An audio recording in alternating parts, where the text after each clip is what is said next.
ನಮಸ್ಕಾರ. ನಮಸ್ಕಾರ. ಜಯಧ್ವನಿ ಕಾರ್ಯಕ್ರಮಕ್ಕೆ ಸ್ವಾಗತ.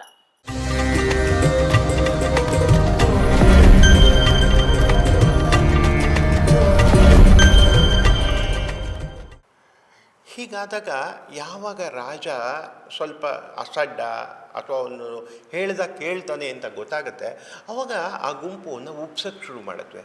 ಸಾಮಾನ್ಯವಾಗಿ ಎತ್ತರದ ಸ್ಥಾನದಲ್ಲಿದ್ದರೆ ಅವ್ರ ಸುತ್ತ ಇಂತಹ ಒಂದು ಗುಂಪು ತಾನಾಗೆ ಪ್ರಬಲವಾಗ್ತಾ ಇರುತ್ತೆ. ಹಾಗೆಯೇ ಕೂಡ ಚಿತ್ರವೀರ್ಯನಿಗೂ ಅವನ ಸುತ್ತ ಇಂಥದ್ದೊಂದು ದೊಡ್ಡ ಗುಂಪಿದೆ.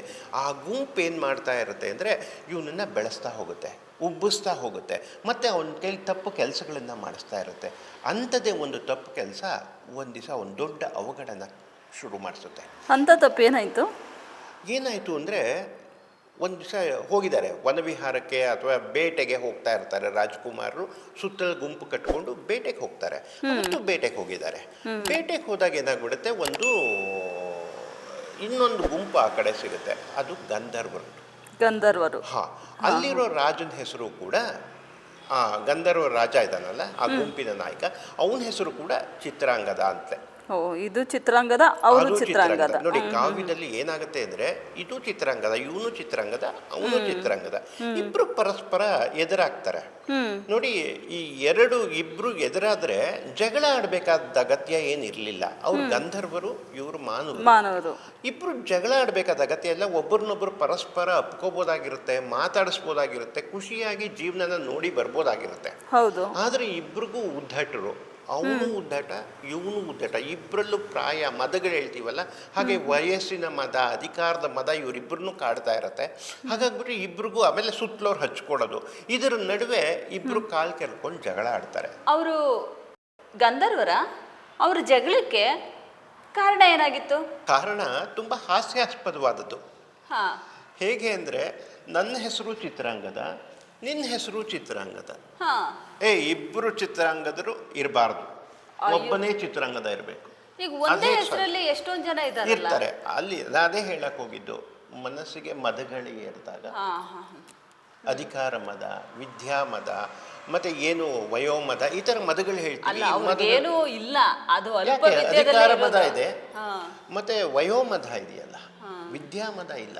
ಇದೆರಡು ಮದ ಇದೆ. ಆಮೇಲೆ ಅಲ್ಪ ವಿದ್ಯಾ ಆದ್ರಿಂದ ಜಾಸ್ತಿ ಮದ. ಹಾಗಾಗಿ ಇಬ್ರು ಇವನ್ ಸಮಕ್ಕೆ ಅವನು ಆಡ್ತಾನೆ. ಸರಿ, ಗಂಧರ್ವರು ಹಾಗೇನೇನೆ ಒಂಚೂರು ತಲೆ ಮೇಲೆ ನಡೆಯುವಂಥ ಜನ. ಹಾಗಾಗಿ ಎರಡೂ ಜನಕ್ಕೆ ಒಂದು ಕಿತ್ತಾಟ ನಡೆಯುತ್ತೆ. ಒಂದು ಸಣ್ಣ ಕಾಳಗ ಅಂತ ಹೇಳ್ಬೋದು. ಕಾಳಗದಲ್ಲಿ ಏನಂತ ಹೇಳಿದ್ರೆ, ಸಾಮಾನ್ಯವಾಗಿ ಪ್ರತಿಯೊಂದು ಸ್ಪರ್ಧೆ ಇದಕ್ಕೆಲ್ಲ ಏನೋ ಒಂದು ಮಧ್ಯದಲ್ಲಿ ಇದಾದರೆ ಇದು ಕೊಡ್ತೀನಿ ಅಂತಿರುತ್ತಲ್ಲ, ಹಾಗೇನೆ ಇಲ್ಲಿ ಇಲ್ಲ ನೀನು ಬದುಕಿರ್ಬೇಕು, ಇಲ್ಲ ನಾನು ಬದುಕಿರ್ಬೇಕು. ಈ ಜಗತ್ತಲ್ಲಿ ಚಿತ್ರಾಂಗದ ಅನ್ನೋನು ಒಬ್ಬನೇ ಇರಬೇಕು, ಇಬ್ರು ಇರಬಾರ್ದು. ಒಳ್ಳೆ ಕಾಳಗ. ಇದ್ರ ನಡುವೆ ಇಲ್ಲೊಂದು ಸಣ್ಣ ಗುಂಪಿದೆ, ಅಲ್ಲೊಂದು ಸಣ್ಣ ಗುಂಪಿದೆ. ಇವೆರಡರ ನಡುವೆ ಕಾಳಗ ನಡೆಯುತ್ತೆ. ಆ ಚಿತ್ರಾಂಗದ ಗಂಧರ್ವರು ಚಿತ್ರಾಂಗದ ಏನಿದ್ದಾನೆ, ಅವನು ಸ್ವಲ್ಪ ಗಟ್ಟುಮುಟ್ಟಾಗಿರೋರು. ಗಂಧರ್ವರು ವಿದ್ಯೆನಲ್ಲಿ ತಿಳುವಳಿಕೆ ಇರೋರು. ಅವರ ಎದುರುಗಡೆ ಇವನು ನಿಲ್ಲೋಕ್ಕಾಗಲ್ಲ. ಆದ್ರೂ ಮದ ಇರುತ್ತೆ. ಮದ ಎಲ್ಲ ಗೆಲ್ಲುವೆ ಕೊಡೋದಿಲ್ಲ. ಅಲ್ಲಿ ಹೋರಾಟನೇ ಬೇಕಲ್ವಾ. ಹೋರಾಟಕ್ಕೆ ಶಕ್ತಿ ಬೇಕು. ಇವನಿಗೆ ಶಕ್ತಿ ಸಾಲಲ್ಲ. ನಾನೊಬ್ಬನೇ ಇರಬೇಕು ಅಂತ ಹೇಳಿ ಗಂಧರ್ವರ ಚಿತ್ರಾಂಗದ ಇವನನ್ನು ಸಾಯಿಸ್ಬಿಟ್ಟು ಹೊರ. ಅಯ್ಯೋ, ಇಲ್ಲಿವರೆಗೂ ನಾವೇನು ಅಂದ್ಕೊಂಡಿದ್ವಿ, ದಾಶರಾಜನೂ ಹೇಳಿದ್ದ, ನನ್ನ ದೌಹಿತ್ರ ಅಥವಾ ಮೊಮ್ಮಗನಿಗೆ ಪಟ್ಟ ಆಗಬೇಕು ಅಂತ ಭೀಷ್ಮರಿಗೆ ಅಷ್ಟು ದೊಡ್ಡ ಪ್ರತಿಜ್ಞೆ ಮಾಡಿಸಿದ್ದ. ಇಲ್ಲಿ ನೋಡಿದ್ರೆ ಮಗುನೂ ಆಯಿತು, 2 ಮಗುನೂ ಆಯಿತು. ಶಿಕ್ಷಣ ಬೇರೆ ವಿಷಯ, ಆದರೆ ಉಳ್ಕೊಂಡಿದ್ರೆ ಸಿಂಹಾಸನಕ್ಕೆ ಅಧಿಕಾರಿ ಆಗಿರ್ತಿದ್ದ. ನೋಡಿದ್ರೆ ಇಲ್ಲಿ ಇದೇ ವಿಧಿ. ಏನೇ ಅಂದ್ರು ನಾವೇನು ಅಂದ್ಕೊಂಡ್ರು ಭಗವಂತನ ಇಚ್ಛೆನೆ ನಡೆಯುವುದು. ಚಿತ್ರಾಂಗದ ಮುಂದೆ ಸತ್ಯವತಿ ಏನ್ ಮಾಡ್ತಾಳೆ? ಸತ್ಯವತಿಗೆ ಪುತ್ರ ಶೋಕ ನಿರಂತರ. ಇದಕ್ಕೇನು ನೀವು ಹೇಳೋಕೆ ಆಗಲ್ಲ. ಯಾರ ಮಕ್ಕಳು ಸತ್ರು ಅದು ಕೊರಗೆ.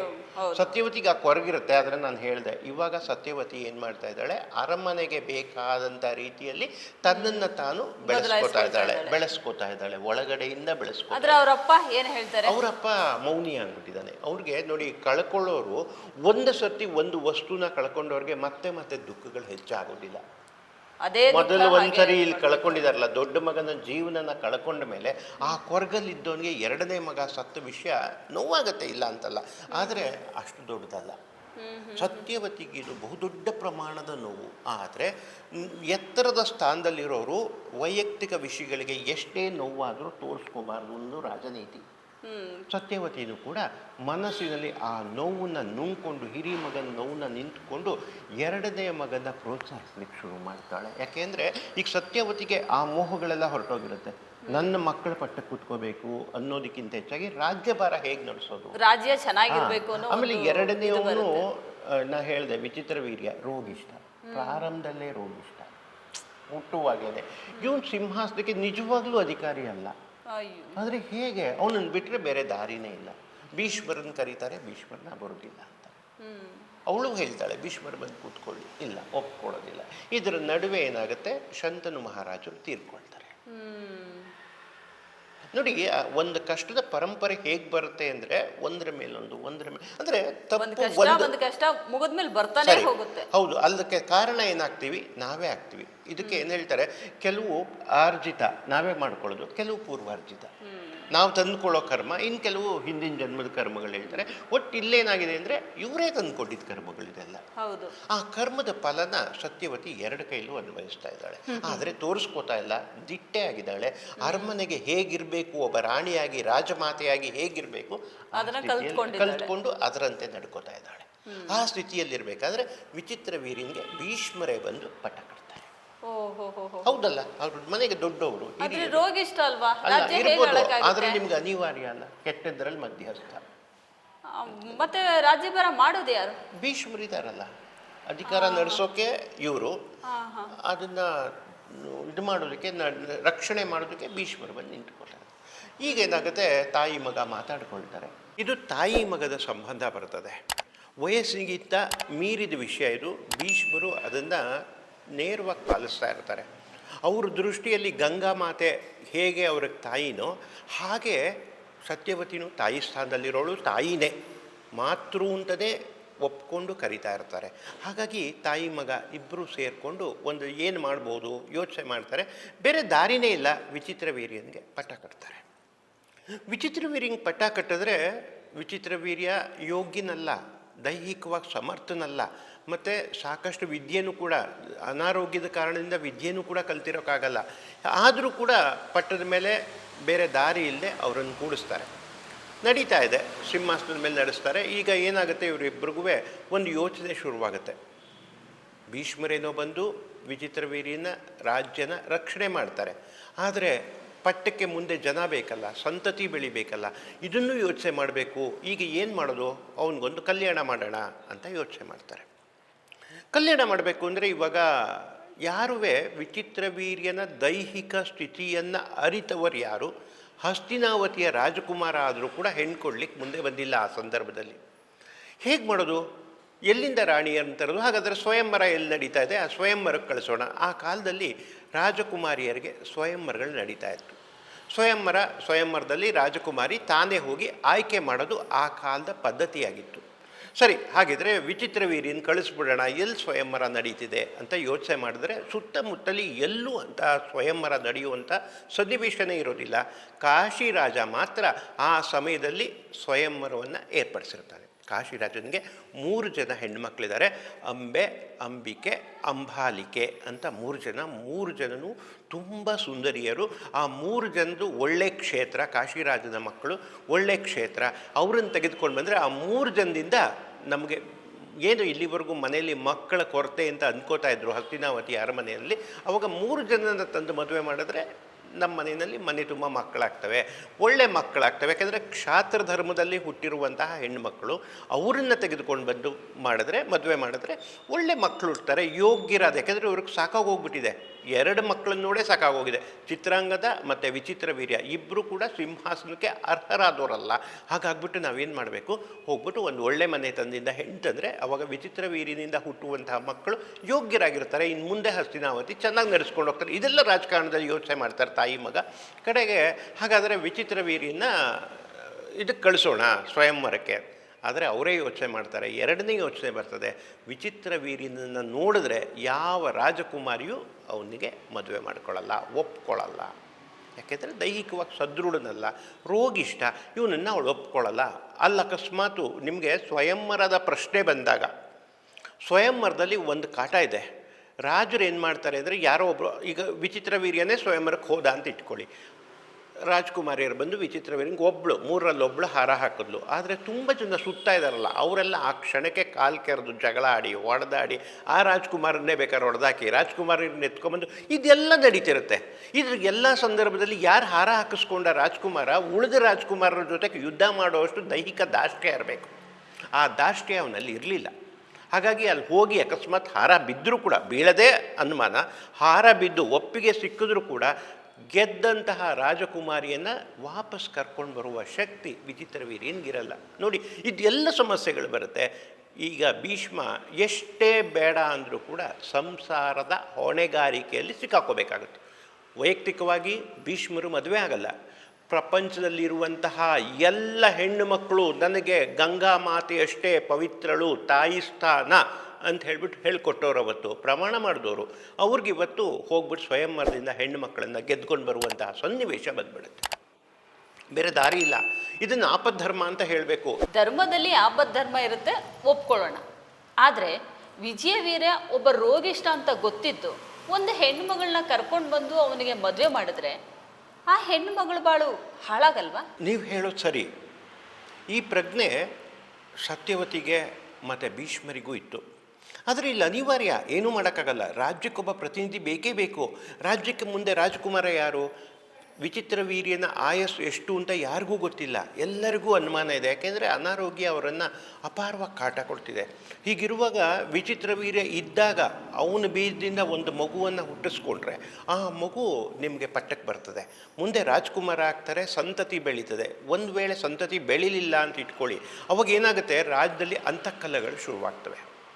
ಸಿಂಹಾಸನಕ್ಕೆ ಅಧಿಕಾರಿ ಇಲ್ಲ ಅಂತ ಹೇಳಿದ್ರೆ ಅಂತಃಕಲಕ್ಕೆ ನಾವೇ ದಾರಿ ಮಾಡಿಕೊಟ್ಟಾಗತ್ತೆ.